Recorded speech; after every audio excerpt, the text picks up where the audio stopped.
छात्राओं, मैं मीनूवर और हम पढ़ रहे थे रीतिकाल के प्रमुख कवि केशवदास। रीतिकाल की समय सीमा आपको बताई दी थी। आचार्य रामचंद्र शुक्ल ने हिंदी साहित्य के विभाग काल इतिहास को 4 भागों में बांटा। पहला था भक्ति काल, आदिकाल जिसकी समय सीमा थी 1050 से लेकर के 1375। भक्ति काल की 1375 से लेकर 1700 और रीतिकाल की थी 1700 से लेकर के 1900 तक, और आधुनिक काल जिसकी समय सीमा थी 1900 से लेकर के। तो हमारे पाठ्यक्रम में दिया है रीतिकाल, इसके प्रमुख कवि हैं केशव। केशवदास ने रामचंद्रिका में महाकाव्य रामायण से अवतरित करके अंगद और रावण के संवाद को अवतरित किया। इसे में हम अभी तक पढ़ चुके हैं और अब आगे अध्ययन करेंगे कि रावण ने जब ये कही कि तुम सभी को राम लक्ष्मण हनुमान सभी को 8 दिशाओं में भेज दो और चाहे मेरी समस्त सेना ले लो, चाहे तुम मेरी समस्त सेना ले लो और राम लक्ष्मण दोनों को मार करके, अपने पिता के हत्यारों को मार करके, उनका वध करके समस्त वानर राज पर तुम शासन करो। उसी प्रलोभन को देखने के बाद रावण ने और भी कुछ कहा है अंगद को, उसी का इन पद्यांशों में वर्णन किया गया है। विभिन्न छंदों के माध्यम से कवि केशवदास ने हमें ये समझाने का प्रयास किया। रावण क्या कहता है अंगद से? अवरसी अंगद लाज कछु कहो, जनक घातक बात वृथा कहो, सहित लक्ष्मण राम ही संभरो, सकल वानर राज तुझ ही करो। अर्थात उरसी यानी हृदय में, लाजमी शिष्टान, कछु यानी कुछ, कहो यानी करो। हे अंगद, अपने हृदय में थोड़ी सी शर्म महसूस करो। रावण भड़काते हुए अंगद से क्या कहते हैं कि अपने हृदय में, हे अंगद अपने हृदय में थोड़ी सी शर्म महसूस करो कि जिन्होंने तुम्हारे पिता का वध किया था, आज तुम उन्हीं की साइड ले रहे हो, उन्हीं के दूत बनकर मेरे पास आए हो। ऐसा सोचकर क्या तुम्हारे हृदय में जरा सी भी शर्म महसूस नहीं होती? इस पर जनक घातक बात, जनक यानी पिता, घातक यानी मारने वाले, पिता के हत्यारे, पिता के जो हत्यारे हैं कौन? राम भगवान। बात वृथा को, उनके बारे में बेकार में ही तुम वर्णन कर रहे हो। उन्होंने आपके पिता को मारा था, उसके बारे में तुम व्यर्थ ही वर्णन कर रहे हो। उनका वर्णन करने की तुम्हें कोई आवश्यकता नहीं है। ऐसा तुम अपने हृदय में थोड़ी सी शर्म महसूस करो कि तुम किसके बारे में वर्णन कर रहे हो? जिन्होंने तुम्हारे पिता का वध किया। सहित लक्ष्मण राम ही संगरो, सहित लक्ष्मण, लक्ष्मण के साथ राम को संगरो यानी मार दो। हे अंगद, लक्ष्मण के सहित, उनके भाई लक्ष्मण के सहित तुम राम का संहार कर दो और सकल यानी समस्त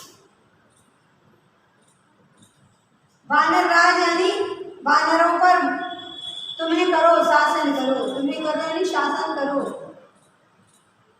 समस्त वानर जाति पर तुम शासन करो, क्योंकि राम लक्ष्मण को जब तुम संहार कर दोगे तो समस्त वानर राज तुम्हें मिल जाएगा और तुम उस पर शासन सत्ता का लालच देते हुए रावण ने अंगद को उत्तेजित करने का प्रयास किया है, भड़काने का प्रयास किया है। कैसे कि हे अंगद, अपने पिता के हत्यारों के बारे में अधिक वर्णन मत करो, हृदय में थोड़ी सी शर्म महसूस करो, क्योंकि तुम लक्ष्मण और राम के सहित उनको संहार कर दो, उनका नाश कर दो, समस्त वानर जाति पर तुम शासन।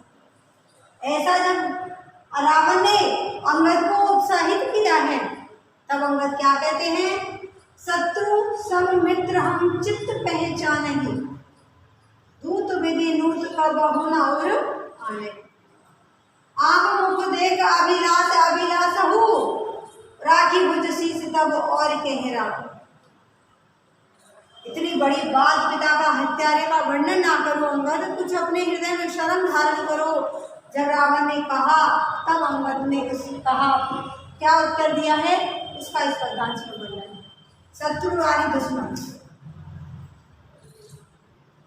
सम्मिस उदासीन, मित्र यानी मित्र। शत्रु कौन शत्रु है, कौन उदासीन है और कौन मित्र है? हम सब अपने हृदय में, चित्तमीस हृदय हृदय में पहचानती। हे रावण, कौन हमारा शत्रु है, कौन हमारा मित्र है और कौन हमसे कुछ नहीं कहता, ऐसा भाव रखने वाले को हम अपने हृदय में पहचानते। अंगद ने प्रत्युत्तर देते हुए रावण से कहा है कि कौन शत्रु है, कौन मित्र है और कौन मित्र शत्रु दोनों में से कोई नहीं है, उदासीन है, ऐसा सब हम अपने हृदय में पहचानते। धूर्त विधि नूत कब अपना उड़ाने में, तुम्हारी ये जो राजनीति है, हम लोग जिसे राजनीति कहते हैं, धूर्त विधि यानी भेद नीति, तुम्हारी भेद जो नीति है, नूत विष नवीन नई, वह कभी भी हमारे हृदय में और इस हृदय में स्थान नहीं प्राप्त कर सकती, आ नहीं यानी समाहित हो सकती। तुम्हारी जो भेद नीति है, फूट डालने की जो नीति है, राजनीति है, वह नवीन राजनीति हमारे हृदय के अंदर कभी नहीं आ सकती, क्योंकि कौन शत्रु है, कौन मित्र है, ये हमारे हृदय में पहले से ही समाया हुआ है। तुम्हारे फूट डालने की जो आदत है, जो नई राजनीति है, तुम्हारी भेद नीति है, वह कभी भी हमारे हृदय में स्थान प्राप्त नहीं। आप मुख देख, तुम तो अपना मुख देखो और ईश्वर से अभिलाषा करो, इच्छा करो, इच्छा करो, अभिलाषा यानी इच्छा। तुम अपने मुख को देख करके अभिलाषा करो, ईश्वर से इच्छा रखो, राग भुज शीश तब और कह राखो, कि किस प्रकार तुम अपनी भुजाओं, शीश यानी सिरों को सुरक्षित कैसे रख सकते।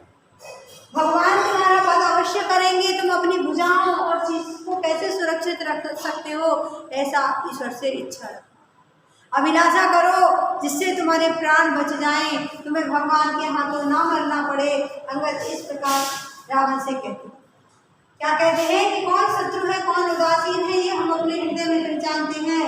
तुम्हारी फूट डालने की नीति, जो भेद नीति है, राजनीति है, वह कभी भी हमारे हृदय में स्थान नहीं दे सकती। हे रावण, तुम अपने मुखों को देखकर इच्छा करो भगवान से कि किस प्रकार तुम उनको सुरक्षित रख सकते हो। क्या और कोई ऐसा उपाय है जिसको करने से तुम अपने आप को सुरक्षित रख सकते, क्योंकि अब तुम्हारा सीता नहीं देने का जो बात तुमने कहा है, उसके लिए भगवान तुम्हें कभी माफ नहीं करेंगे और तुम्हारा संहार कर देंगे, इसलिए तुम अपने को कैसे सुरक्षित रख सकते हो, उसका प्रयास करो, ऐसा अंगद कहते हैं। तब रावण अभिमानवश होकर के, उत्तेजित होकर के अंगद को क्या कहता है, उसका हम वर्णन सुनिए। महामीचु दासी सदा पाए धोबे,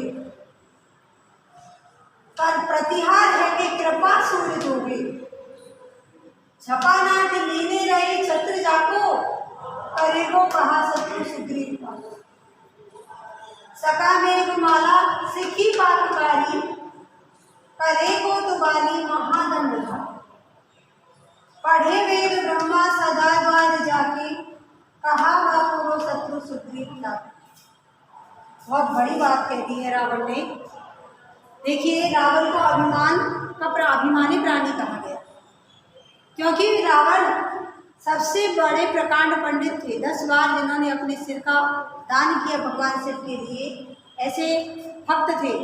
और एक भक्त इस प्रकार की गर्जना करे, इस प्रकार के अनर्थकारी कार्य करे, तो एक बार सोचना पड़ता। लेकिन रावण चाहता था कि इस राक्षस परिवार का विनाश हो, इसीलिए उन्होंने इतना बड़ा परिवार, राक्षस राज था उसका कैसे अंत हो। भगवान से प्रेम करेंगे तो भगवान प्रेम के लिए कभी सजा देंगे नहीं, तो रावण ने बैर बांध लिया है राम से। रावण ने भगवान श्री राम से बैर बांध लिया।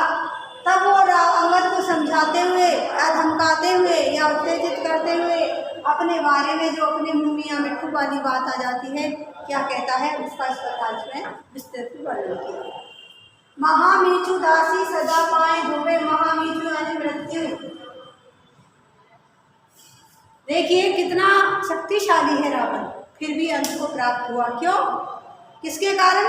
रावण ने, अंगद ने क्या कहा था, दुर्बुद्धि तेरी जानिए, तेरी मृत्यु का कौन सा कारण बनेगा, तेरी दुर्बुद्धि के कारण ही भगवान रावण ने माता सीता का अपहरण किया है, इसीलिए वही तेरी मृत्यु का कारण होगी। तो महामीचु दासी,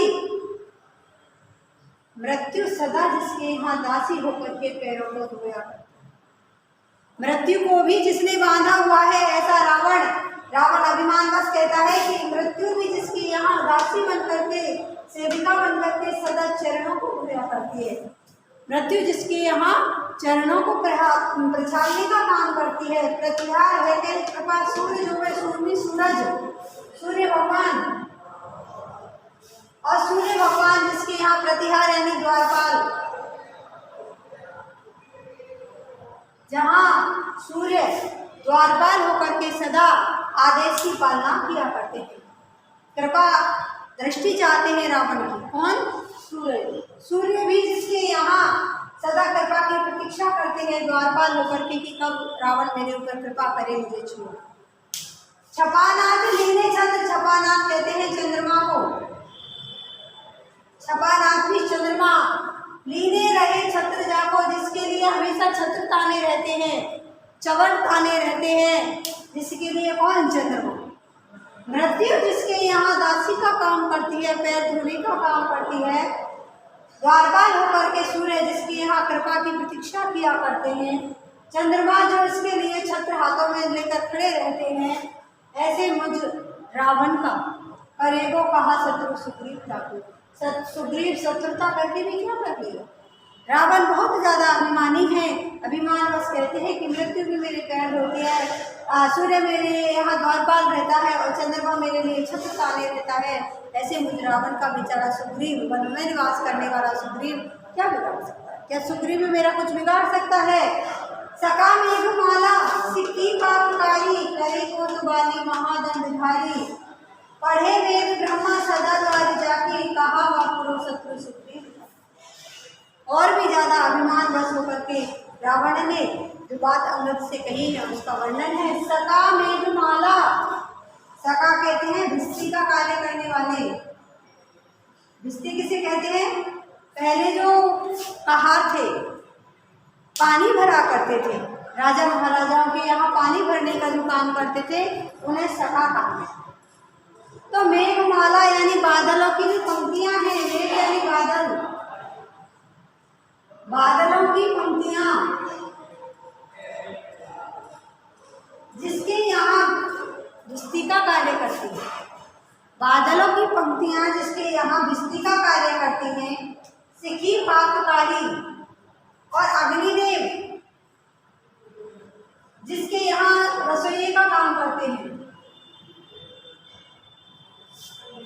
अग्निदेव जिसके यहाँ रसोई का काम करते हैं, बादलों की पंक्तियां जिसके यहाँ पानी भरा करती हैं, करे कोतवाली महादंडधारी यमराज, महादंड को धारण करने वाले यमराज जिसके यहाँ कोतवाल का काम किया करते हैं। देखिए कितना अभिमान है राजा रावण को कि कोतवाल कौन है? स्वयं यमराज, मृत्यु के देवता यमराज जिसके महादंड को धारण करने वाले अर्थात यमराज, यमराज स्वयं जिसके यहाँ कोतवाली का काम करते हैं। पढ़े वेद ब्रह्मा सदा द्वार जाके, जिसके द्वार पर बैठ करके सदा ब्रह्मा जी वेदों का पाठ किया करते हैं। स्वयं को सृष्टि के रचयिता ब्रह्मा जिसके यहाँ द्वार पर बैठ करके सदा वेदों का पाठ किया करते हैं। ऐसे मुझे रावण का बापुरो यानी बेचारा, बेचारा सुग्रीव मुझसे शत्रुता करके मेरा क्या बिगाड़ सकता है? रावण बहुत ज्यादा अभिमानी होकर के अपनी प्रशंसा करते हुए कहता है कि मेरे यहाँ महामृत्यु सदा चरणों को धोया करती है, मृत्यु की देवी हमेशा मेरे चरणों को धोया करती है। सूरज जहाँ द्वारपाल होकर के मेरी दया की प्रतीक्षा करता रहता है कि कब रावण मेरे ऊपर दया करे और मुझे मुक्ति मिले। चंद्रमा जिसके लिए सदैव छत्र हाथों में ताने हुए खड़े रहते हैं। ऐसे मुझे रावण का बेचारा सुग्रीव शत्रुता करके भी क्या बिगाड़ सकता? अर्थात कुछ नहीं बिगाड़ सकता, क्योंकि मैं तो बहुत शक्तिशाली हूँ। जिसके यहाँ मेघमाला बादलों की पंक्तियां जिसके यहाँ भिस्ती का कार्य करती हैं, और महादंड को धारण करने वाला यमराज जिसके यहाँ अग्नि का कोतवाली का काम करता है, और ब्रह्मा जी सदा जिसके द्वार आकर के वेदों का पाठ किया करते हैं। ऐसे मुझे रावण से बेचारा सुग्रीव शत्रुता करके भी भला क्या कर सकता है? अर्थात मैं महाशक्तिशाली हूँ, मृत्यु भी मेरी दासी है, तो मुझे मृत्यु कैसे आ सकती है? सूर्य, चंद्रमा, ब्रह्मा आदि जो कि सृष्टि की रचयिता हैं वो भी मेरे यहाँ काम करते हैं, तो मुझे तो मृत्यु आ ही नहीं सकती। इस प्रकार अभिमान वश होकर के सुग्रीव रावण अंगद से अपने बारे में वर्णन करता है कि तुम अपने राम से जाकर के कहना कि मेरे यहाँ तो मृत्यु, सूर्य, चंद्रमा और स्वयं ब्रह्मा जी जिन्होंने सृष्टि की रचयिता है जो, वो भी मेरी कृपा की, मेरी दया की बाट जोहते रहते हैं, तो मेरा विनाश कैसे हो सकता है? जब इस प्रकार की गर्वपूर्ण बात रावण ने कही है तो अंगद क्या प्रतिक्रिया करते हैं उसका अध्ययन हम कल करेंगे। धन्यवाद।